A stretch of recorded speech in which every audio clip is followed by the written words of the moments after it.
जरा सोचो, तुम बैंक में छोटी मोटी चोरी करने जाओ, लेकिन तुम्हारे हाथ देश के सबसे पावरफुल लोगों के खिलाफ खतरनाक सबूत लग जाएं। मेरा नाम है विशाल, अनोखी फिल्म्स में आपका स्वागत है और चलिए सुनते हैं हमारी आज की कहानी। कहानी की शुरुआत होती है स्पेन के वेलेंसिया शहर में, जहां कई दिन से जबरदस्त बारिश हो रही थी। तब हम सैंड्रा नाम की एक बैंक मैनेजर को देखते हैं जो बारिश में भी काम पर जा रही थी।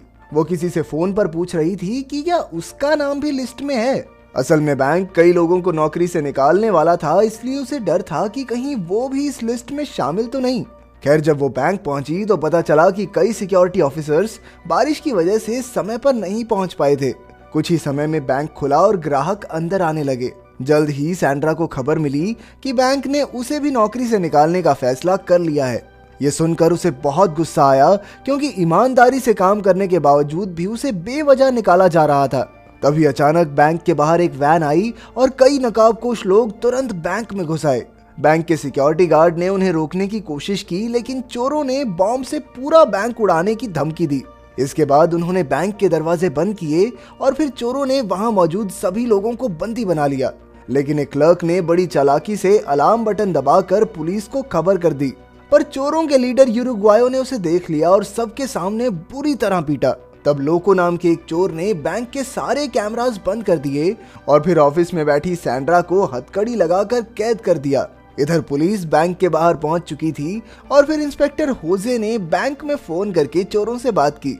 पर यूरुग्वायो ने होजे से मांग की कि अगर सरकार बंदियों को जिंदा छुड़ाना चाहती है तो उन्हें उसे और उसके साथियों को सुरक्षित देश से बाहर भेजने का इंतजाम करना होगा। उधर गैलेगो एक मेटल डिटेक्टर की मदद से कुछ ढूंढ रहा था और जैसे ही मेटल डिटेक्ट हुआ तो उसने एक वेल्डिंग मशीन से जमीन में छेद कर दिया, जहां से एक खुफिया रास्ता निकलकर सामने आया।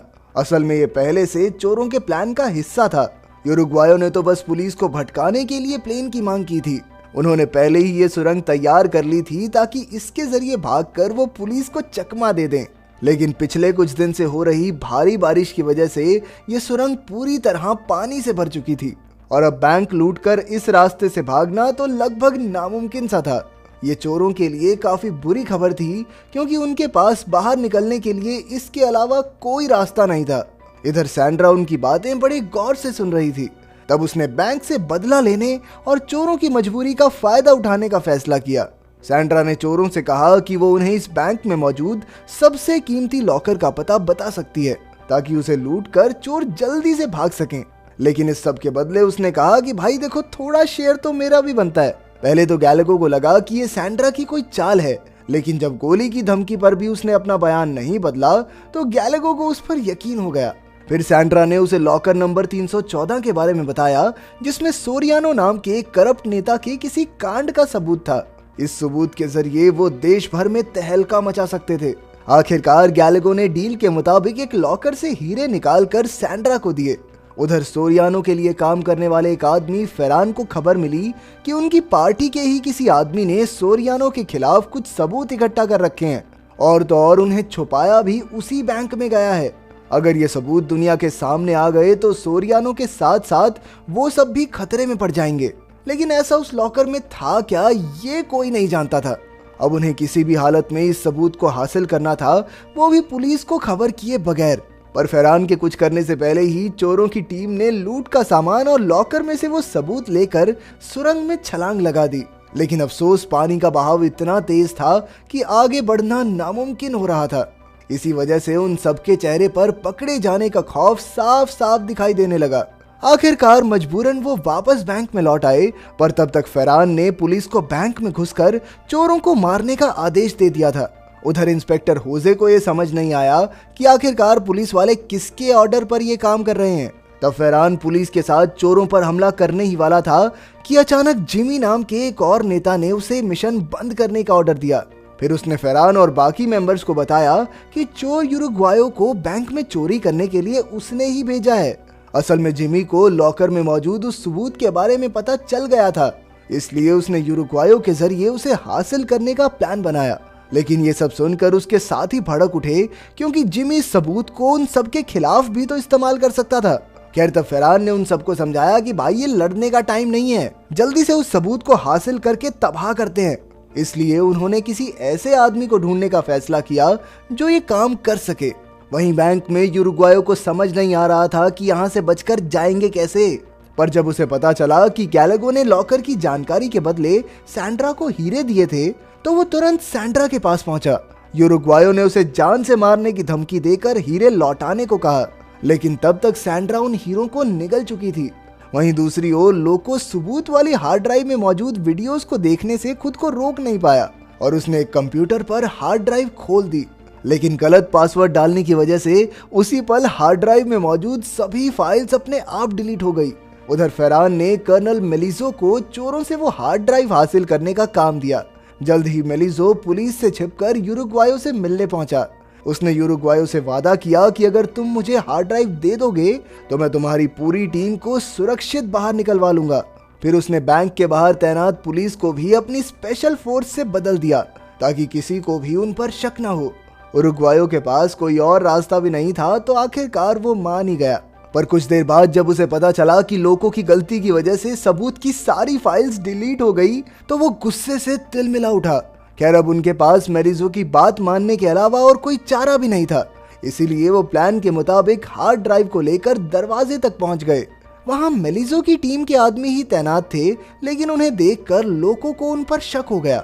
वो समझ गया था कि मेलिजो उन सबको यहीं मारकर हार्ड ड्राइव हथियाना चाहता है। अचानक दोनों टीम्स में जबरदस्त गोलीबारी शुरू हो गई और आखिरकार चोरों को जान बचाकर वापस बैंक में लौटना पड़ा। यूरुग्वायो को मेलिजो की चाल पर बहुत गुस्सा आया, लेकिन मेलिजो ने कहा कि उनके पास अब खुद को पुलिस के हवाले करने के अलावा कोई रास्ता नहीं है। ये सब सुनकर यूरुग्वायो और गैलागो काफी घबरा गए, क्योंकि ये उन सब की पहली डकैती थी और वो सब किसी न किसी मुसीबत के चलते ही ये काम कर रहे थे। पर तभी गैलागो के दिमाग की बत्ती जली और उसने कहा कि हार्ड ड्राइव में से फाइल डिलीट हो गई हैं, ये हम जानते हैं, लेकिन कोई और तो नहीं जानता ना। इसी बात का फायदा उठाकर वो मेलिजो पर दबाव बनाकर यहाँ से निकल सकते हैं। जल्द ही उसने मेलिजो को फोन करके धमकी दी कि बेटा अगर आधे घंटे में तुमने मेरी टीम को बैंक से नहीं निकाला तो तेरे बॉस और उसकी पार्टी का सारा कच्चा चिट्ठा नेट पे चढ़ा दूंगा। यूरुग्वायो की धमकी सुनकर मेलिजो की हालत पतली हो गई। इधर इंस्पेक्टर होजे ने इनकी बातचीत में सोरियानो का नाम सुना तो उसने तुरंत अपने सीनियर्स को खबर कर दी। असल में सोरियानो वही नेता था जिसे कुछ साल पहले कत्ल के जुर्म में जेल होने वाली थी, लेकिन बाद में अचानक उसे बरी कर दिया गया था। लेकिन अब फाइनली ये खुलासा होता है कि सोरियानो ने अपनी ही पार्टी के खिलाफ सबूत इकट्ठा करके हार्ड ड्राइव में रखे हुए थे और इसी चक्कर में वो उनका दामाद बने बैठा था और कोई उसे छेड़ नहीं सकता था। इसी दबाव के चलते पार्टी ने उस पर एक्शन भी नहीं लिया और उसे जेल से भी रिहा करवाना पड़ा। इधर फेरान यूरुग्वायो से बात करने पहुंचा तो यूरुग्वायो ने उसे हार्ड ड्राइव की कोई भी वीडियो दिखाने से साफ इनकार कर दिया, जिससे फेरान समझ गया कि दाल में जरूर कुछ काला है। लेकिन जब तक हार्ड ड्राइव यूरुग्वायो के हाथ में थी तब तक मेलिजो कोई भी खतरा मोल लेने को तैयार नहीं था। उधर होजे ये पता लगाने में जुट गया कि आखिर नॉर्मल पुलिस वालों को स्पेशल फोर्सेस से किसने बदला, और तब जाकर उसे पता चला कि इसके पीछे मेलिजो का ही हाथ था। उधर मेलिजो ने चोरों को एयरपोर्ट ले जाने के लिए एक बस का इंतजाम किया, लेकिन असल में तो वो पूरी बस को बॉम्ब से उड़ाकर चोरों के साथ साथ हार्ड ड्राइव को भी नष्ट करने का प्लान था। पर गैलागो मेलिजो से भी शातिर निकला। उसने सोचा कि अगर वो मेलिजो की जगह होता तो चोरों को इतनी आसानी से बचकर जाने नहीं देता। इसलिए उसे शक हो गया था कि इसमें भी इसकी कोई चाल जरूर होगी। पर फिर उसने कहा कि जब तक उनके पास पार्टी के काले सच से भरी ये हार्ड ड्राइव है तब तक उनका कोई भी कुछ नहीं बिगाड़ सकता। हालांकि ये हार्ड ड्राइव खाली थी, लेकिन फिर भी वो इसके जरिए पार्टी को ब्लैकमेल कर रहे थे। इसी दौरान फेरान को अपने जासूसों से खबर मिली कि यूरुग्वायो ने तो सबको बेवकूफ बनाया है, क्योंकि असल में अब हार्ड ड्राइव में कुछ है ही नहीं। पर वो ये बात भूल गया कि होजे भी वहीं मौजूद था। अब होजे ने फटाफट ये खबर अपने ऑफिसर्स को दे दी और इधर इतनी बड़ी गलती करने पर मेलिजो फेरान पर भड़क गया। पर अब वो कुछ नहीं कर सकते थे, क्योंकि तब तक सारे चोर बैंक से निकलकर बस की ओर चल पड़े थे और अब बस कुछ ही देर में धमाका होने वाला था। लेकिन फिर ये खुलासा होता है कि असल में वो चोर नहीं बल्कि आम लोग थे, जिन्हें चोरों ने अपने कपड़े पहनाकर बस की ओर भेजा था। चोर तो अपनी लूट का माल लेकर एक बार फिर से सुरंग के रास्ते निकल पड़े थे। खुशकिस्मती से बारिश रुकने की वजह से सुरंग का पानी कम हो गया और आखिरकार वो सब तैर कर सुरंग पार कर गए। जब तक मेलिसो की टीम उन्हें पकड़ने बैंक तक पहुंची, तब तक वो सब कपड़े बदलकर रेलवे स्टेशन तक पहुंच चुके थे। इसी दौरान मेलिसो और फेरान को खबर मिली कि उनकी पार्टी की काली करतूतों की बात देश भर में फैल चुकी है। असल में इंस्पेक्टर होसे ने मीडिया को खबर कर दी थी कि जिमी, फेरान और मेलिसो ने किसी खास हार्ड ड्राइव को हथियाने के लिए बैंक में डकैती को अंजाम दिया। वहीं दूसरी ओर यूरुग्वायो, गैलागो और उनके बाकी साथी सुरक्षित अपने अपने रास्ते पर निकल गए। अब उन्हें किसी बात का कोई डर नहीं था, क्योंकि वो जानते थे कि जब तक उनके पास वो हार्ड ड्राइव है, तब तक कोई भी उनका कुछ नहीं बिगाड़ सकता। वहीं दूसरी ओर मेलिसो, फेरान और बाकी पार्टी मेंबर्स काफी बड़ी मुसीबत में फंस गए। मेरे दूसरे चैनल बिग स्ट्रीम पर पहली वीडियो आ चुकी है, अगर तुमने नहीं देखी तो लिंक कमेंट बॉक्स में मिल जाएगा। Love you all.